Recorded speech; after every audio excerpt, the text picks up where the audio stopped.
Hello all, welcome back to Council. Today, hopefully I fixed some of my audio issues. Hopefully you can hear me better, let me know. That being said, let's go over my full review, Rise of the Ronin. The good completely outweigh the bad. The story is probably where I have the most issues with this game. That being said, let's get into it. This game is absolutely amazing from beginning to almost the end, and that's pretty much where it drops the ball.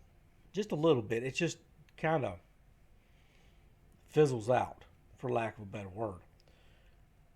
It is a little bit repetitive, but as far as some of the missions, but you can forgive it. And the graphics in this game is everything is beautiful. It's one of the games that rewards you for being the more you want to explore, the more the game rewards you. And it's not gigantic rewards. I mean, it lends itself to you finding, and if you can see it pretty much almost all the time, you can get to it. There are a few exceptions here and there. You'll be invisible walls, stuff like that. All in all, the combat is it's frustrating but rewarding at the same time, because if you don't get it just right, you can't do a whole lot of stuff. And there's different combinations that you can unlock and do, and you can fight pretty much any kind of sword play style. It's just the amount of it's almost overwhelming because you don't know where to go. I mean, you can even fight hand to hand to it with a gun. It's very interesting. I never did care for it. I tried it for a little bit. The swords are absolutely gorgeous in this game. The weapons, the armor, a little lackluster. Could have been a little more flashy. Just there again, I'm nitpicking some of this stuff. Uh, let's get into the story. No spoilers.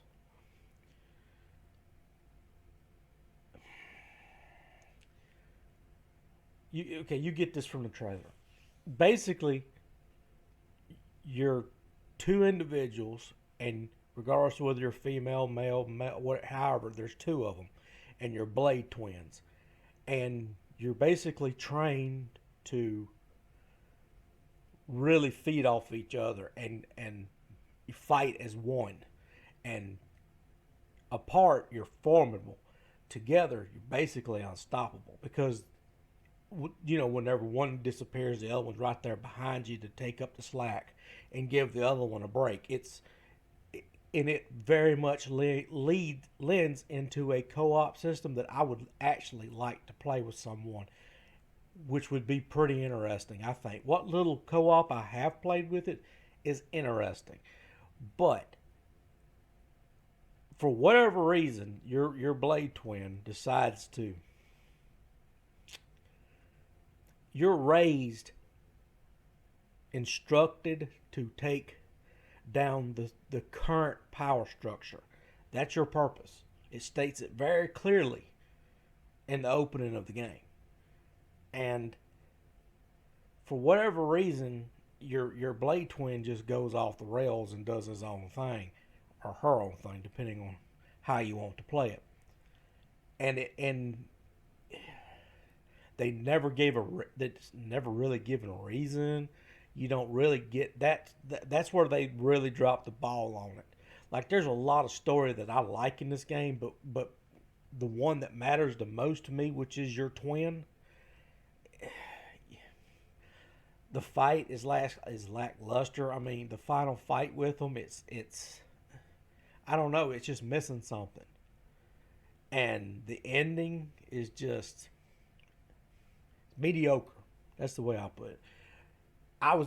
Maybe I was expecting too much. I don't know. All in all, if I were to rate this game, I would give it a very solid 7 out of 10. If you have a PlayStation 5, I don't know if you'll ever see the light, or I don't know how long it's going to be before it sees Steam or be on your computer. probably about a year at least. I highly recommend checking this game out. And I've also kind of noticed a pattern in the past couple of game drops, especially for PlayStation. I'll expand on that later on. That being said, that's all I've got for the day. This game gets a solid uh, approval from me. You won't regret getting it. I played it for 105 hours, 106 give or take. My first playthrough. It's on my website, on my other website. It won't get pulled down over there. I will drop a link to that in this video, and you can watch it if you want. That being said, I will see you guys next video.